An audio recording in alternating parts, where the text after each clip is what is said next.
कश्मीर में बहुत से बच्चों के लिए घर का मतलब सिर्फ एक मकान नहीं होता, बल्कि एक इंस्टीट्यूशन होता है। ऐसे घर जहां उन्हें पनाह मिलती है, तालीम मिलती है और एक निजाम मिलता है। लेकिन मसला तब शुरू होता है जब ये दरवाजे अचानक बंद हो जाते हैं। एक दिन तक जो जगह उनका सब कुछ होती है, अगले दिन वही जगह उन्हें कह देती है, अब अपना रास्ता खुद ढूंढो। ये कहानी किसी एक की नहीं, पूरे कश्मीर वादी की एक खामोश हकीकत है। जम्मू और कश्मीर में चाइल्ड केयर इंस्टीट्यूशंस CCIs सालों से उन बच्चों के लिए सहारा रहे हैं जो या तो यतीम हैं या इकोनॉमिक तौर पर कमजोर बैकग्राउंड से आते हैं। यहाँ उनके रहने की जगह, खाना, कपड़े और तालीम मिलती है। लेकिन ये सहारा हमेशा के लिए नहीं होता। जैसे ही बच्चे 18 साल के होते हैं या अपनी स्कूलिंग कंप्लीट करते हैं, उन्हें इंस्टीट्यूशन छोड़ना पड़ता है। और ये ट्रांजिशन अक्सर इतना अचानक होता है कि वो मेंटली, फाइनेंशियली और इमोशनली तैयार ही नहीं होते। उन्हें एक स्ट्रक्चर्ड, प्रोटेक्टेड जिंदगी से सीधा एक अनसर्टेन दुनिया में डाल दिया जाता है। नंबर्स क्या कहते हैं? ऑफिशियल डेटा के मुताबिक जम्मू और कश्मीर में 100 से ज्यादा चाइल्ड केयर इंस्टीट्यूशंस रजिस्टर्ड हैं। इनमें से कई NGOs भी हैं, जैसे चिनार कश्मीर, त्राहन मंजिल और यतीम फाउंडेशन, जो बच्चों को बेसिक सपोर्ट देते हैं। 2020 से 21 के डेटा के मुताबिक तकरीबन 759 बच्चे इन इंस्टीट्यूशंस में रह रहे हैं। लेकिन सवाल ये है कि जब ये बच्चे बड़े हो जाते हैं तब क्या होता है? आफ्टर केयर का कंसेप्ट तो आपने सुना ही होगा, जो ग्राउंड लेवल पर मिसिंग है। Indian law juvenile justice act 2015 कहता है कि केयर लीवर्स के लिए आफ्टर केयर सिस्टम होना चाहिए। मतलब जब बच्चे इंस्टीट्यूशन छोड़ते हैं तो उन्हें financial help, skill training, job placement और रहने की मदद मिलनी चाहिए। रूल ये भी अलाउ करता है कि कुछ केसेस में स्टे को 23 साल तक एक्सटेंड किया जा सकता है अगर एजुकेशन कंप्लीट नहीं हुई या सेफ अकोमोडेशन ना हो। सुनने में ये सिस्टम स्ट्रॉन्ग लगता है, लेकिन ग्राउंड रियलिटी कुछ और ही कहती है। ग्राउंड पर सबसे बड़ा मसला इम्प्लीमेंटेशन का है।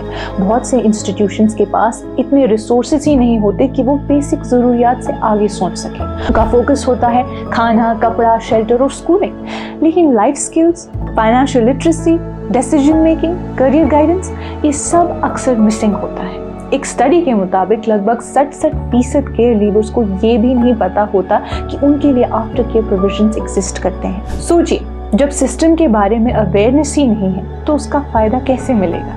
कुछ इंस्टीट्यूशंस अपनी तरफ से मदद करने की कोशिश करते हैं, जैसे कुछ NGOs सिस्टमैटिकली या एकेडमिकली स्ट्रॉन्ग स्टूडेंट्स को स्कॉलरशिप देते हैं, कुछ मंथली सेविंग्स उनके नाम पर जमा करते हैं, कुछ इनफॉर्मल सपोर्ट देते रहते हैं, जैसे जॉब या एडमिशन में मदद। लेकिन ये सब लिमिटेड है, हर बच्चे को ये सपोर्ट नहीं मिलता। कई जगह एडमिशन या आफ्टर केयर सिर्फ उन लोगों को मिलता है जो एकेडमिकली स्ट्रॉन्ग है या डिसिप्लिन में बेस्ट है। जो बच्चे एवरेज हैं या जिनको ज़्यादा सपोर्ट की ज़रूरत है, वो अक्सर सिस्टम से बाहर रह जाते हैं। सबसे बड़ा गैप असल ज़िंदगी की तैयारी है। इंस्टीट्यूशनल लाइफ एक सेफ बबल होती है, वहाँ रूटीन होता है, डिसीजंस कोई और लेता है, हर चीज़ एक सिस्टम के अंदर होती है। लेकिन जब बच्चे बाहर आते हैं तो उन्हें एक ऐसी दुनिया का सामना करना पड़ता है जहाँ खुद डिसीजंस लेने होते हैं, पैसे मैनेज करने होते हैं, करियर चॉइसेस लेनी होती है या चूज करनी होती है, सोशल नेटवर्क बनाना होता है, और ये सब बिना किसी प्रॉपर गाइडेंस के करना होता है। इसलिए बहुत से केयर लीवर्स स्ट्रगल करते हैं, चाहे वो टैलेंटेड ही क्यों ना हो। कुछ लोग अपनी मेहनत और थोड़ी मदद के सहारे आगे बढ़ जाते हैं, हायर एजुकेशन कंप्लीट करते हैं, जॉब्स ले लेते हैं और फिर दूसरों की मदद भी करते हैं। लेकिन हर किसी के पास ये चांस नहीं होता। कुछ लोग कॉम्प्रोमाइज करते हैं, अपने सपने छोड़कर छोटी अपॉर्चुनिटीज एक्सेप्ट कर लेते हैं, और कुछ लोग बिल्कुल ही सिस्टम से कट हो जाते हैं। एक और इमोशनल रियलिटी ये है कि ये इंस्टीट्यूशन सिर्फ टेम्पररी जगह नहीं रहते, ये बच्चों के लिए घर बन जाते हैं। यहाँ उनकी दोस्ती होती है, रूटीन होता है, एक बिलोंगिंग होती है। और जब ये सब अचानक छिन जाता है तो सिर्फ फाइनेंशियल नहीं, इमोशनल शॉक भी होता है। ये ट्रांजिशन सिर्फ फिजिकल नहीं बल्कि साइकोलॉजिकल भी होता है। अब एक्सपर्ट्स इस पे क्या कहते हैं? चिल्ड्रन प्रोटेक्शन एक्सपर्ट्स कहते हैं कि ये ट्रांजिशन ग्रेजुअल होनी चाहिए, सडन नहीं।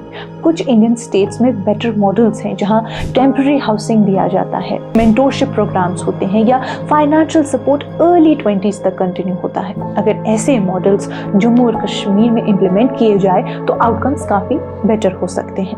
नाज़रीन, मसला सिर्फ इतना नहीं है कि इंस्टीट्यूशंस बच्चों को शेल्टर देते हैं या नहीं, मसला ये है कि जब वो शेल्टर ख़त्म होता है उसके बाद क्या सिस्टम उन्हें इतना स्ट्रॉन्ग बनाता है कि वो खुद खड़े हो सके, या फिर उन्हें आधे रास्ते में छोड़ दिया जाता है?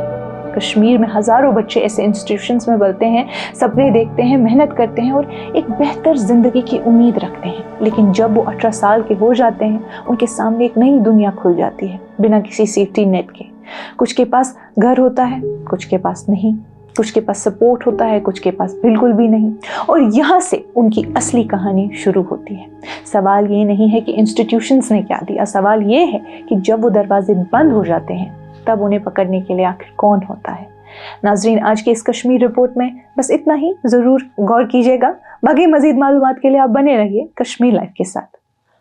खैबर सीमेंट, दिल से बनाओ।